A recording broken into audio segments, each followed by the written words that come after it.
Our secret taste recipe is to cook with lemon care. Kutti's Healthy Samayal.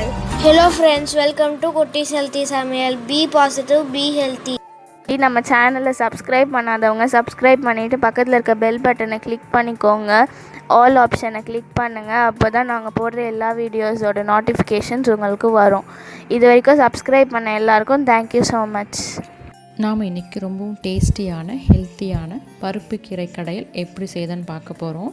முக்கியமாக இது பிகினர்ஸ்க்கு ரொம்ப யூஸ்ஃபுல்லாக இருக்கும். சின்ன பிள்ளைங்க சில பேர் பார்த்திங்கன்னா கீரையை ரொம்ப விரும்பி சாப்பிட மாட்டாங்க, அடம் பிடிப்பாங்க. ஆனால் இது போல் நீங்கள் செஞ்சு கொடுத்தீங்கன்னா கண்டிப்பாக விரும்பி சாப்பிடுவாங்க. ஏன்னா இது அந்தளவுக்கு ரொம்ப டேஸ்டியாக இருக்கும். வாங்க இது எப்படி செய்யுதுன்னு பார்த்துக்கலாம். இதுக்காக நான் ஒரு 3/4 கப் அளவுக்கு துவரம் பருப்பு எடுத்திருக்கேன். அதாவது 150 கிராம் இருக்கும். இதனால் நம்ம வாஷ் பண்ணிவிட்டு தேவையான அளவுக்கு தண்ணி வச்சுக்கலாம். இப்போ நாம் இது கூட ஒரு 3/4 ஸ்பூன் அளவுக்கு மஞ்சள் ஆட் பண்ணிக்கலாம். இது கூடவே 1/2 ஸ்பூன் அளவுக்கு சீரகம் பவுடர் ஆட் பண்ணிக்கலாம். சீரகம் நீங்கள் முழுசாக இருந்தால் கூட ஆட் பண்ணிக்கலாம். இது நல்ல ஃப்ளேவர் கொடுக்கும். இது கூடவே ஒரு 10 சின்ன வெங்காயம், ஒரு 5 பல்லு பூண்டு, ஒரு சின்ன நெல்லிக்காய் சைஸ் அளவுக்கு புளி ஆட் பண்ணிக்கிறேன். சின்ன வெங்காயம் ஆட் பண்ணும்போது ரொம்ப டேஸ்டியாக இருக்கும். அப்படி அது இல்லைன்னா மீடியம் சைஸில் ஒரு வெங்காயம் பொடியாக கட் பண்ணி ஆட் பண்ணிக்கலாம். இது கூடவே ஒரு பச்சை மிளகாய் ஆட் பண்ணிக்கிறேன். அது கூடவே 2 தக்காளி கொஞ்சமாக கட் பண்ணி பருப்போடு ஆட் பண்ணிக்கிறேன்.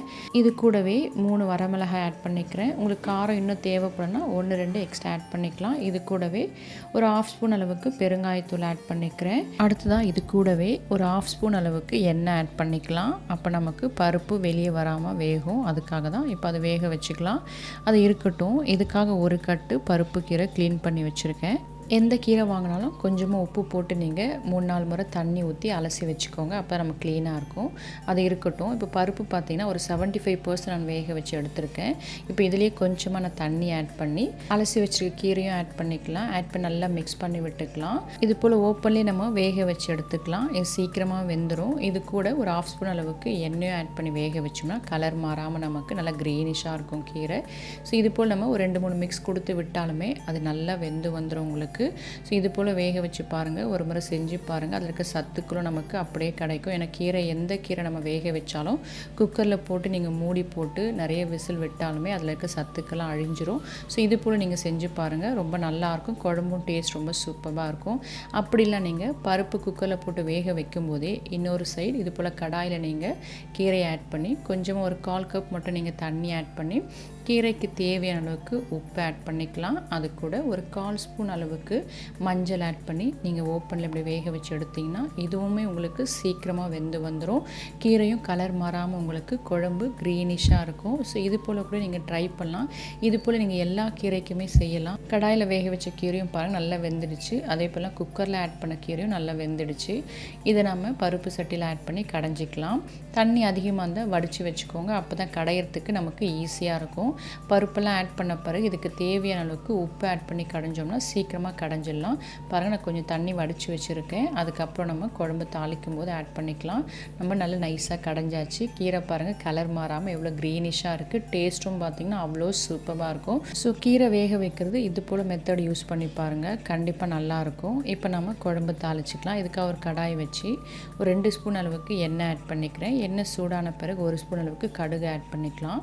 கடுகு பொரிஞ்ச உடனே 1/4 ஸ்பூன் அளவுக்கு வெந்தயம் ஆட் பண்ணிக்கலாம். இது நல்லா நமக்கு ஃப்ளேவர் கொடுக்கும். அதனால் இது நல்லா சூடான பிறகு இது கூட ஒரு 6 பல்லு பூண்டு க்ரஷ் பண்ணி வச்சுருக்கேன். அது கூடவே 3 வரமிளகாய் கொஞ்சமாக கருவேப்பிலைகள் அலசி ஆட் பண்ணிக்கலாம். இப்படி தாளிக்கும் போது அதோட வாசம் பார்த்திங்கன்னா ரொம்ப சூப்பராக இருக்கும். வீடே மணக்கும். அந்தளவுக்கு ரொம்ப நல்ல வாசம் இருக்கும். இது கொஞ்சமாக வதங்கினா போதும். இப்போ இது கூடவே ஒரு 12 சின்ன வெங்காயம் தோல் உரித்து வச்சுருக்கேன். இது பொடியாக கட் பண்ணி வச்சுருக்கேன். இதை ஆட் பண்ணி நல்லா தாளிச்சிக்கலாம். அப்படி சின்ன வெங்காயம் இல்லைனா நீங்கள் பெரிய சைஸ் வெங்காயமே 1 நீங்கள் பொடியாக கட் பண்ணி ஆட் பண்ணிக்கோங்க. இப்போ இது கூட நல்லா நம்ம வதக்கி விட்டுக்கலாம். இது நல்லா நமக்கு வதங்கி வரணும். பாருங்கள் நல்லா ப்ரௌனாக வதங்கி வந்துடுச்சு. இந்த ஸ்டேஜில் கடைஞ்சி வச்சுருக்க கீரையை நம்ம ஆட் பண்ணிக்கலாம். ஆட் பண்ணி நல்லா மிக்ஸ் பண்ணி விட்டுக்கலாம். இது போல் தாளித்து பாருங்கள். கீரை குழம்பு ரொம்ப வாசமாக இருக்கும். டேஸ்ட்டும் ரொம்ப சூப்பராக இருக்கும். கீரையை ரொம்ப கொதிக்க விடக்கூடாது. இது போல் பாருங்கள் கொதிக்க ஆரம்பிக்கும் போது கொஞ்சமாக கொத்தமல்லி இலைகள் ஆட் பண்ணி ஸ்டவ் ஆஃப் பண்ணிக்கலாம். அவ்வளோதான் நம்முடைய கீரை குழம்பு சூப்பராக ரெடி ரெடி ஆகிடுச்சு. இப்போ நாம் இதை சர்வ் பண்ணிக்கலாம். கீரை குழம்புல ஆட் பண்ணுற தண்ணி உங்கள் விருப்பத்துக்கு ஏற்றா போல் கொஞ்சமாக கூட நீங்கள் ஆட் பண்ணிக்கலாம். நான் அதுலேருந்து வடித்து வச்சு இந்த தண்ணியை மட்டும் ஆட் பண்ணேன். ஸோ இந்த அளவுக்கு எனக்கு திக்னஸ் இருக்குது.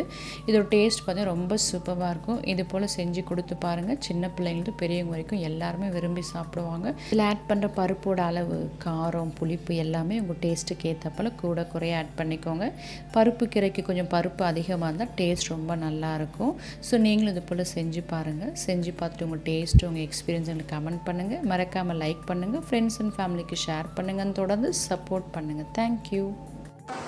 Yummy tasty. நீங்களும் ட்ரை பண்ணுங்கள், என்ஜாய் பண்ணுங்கள், ஹெல்த்தியாக இருங்க.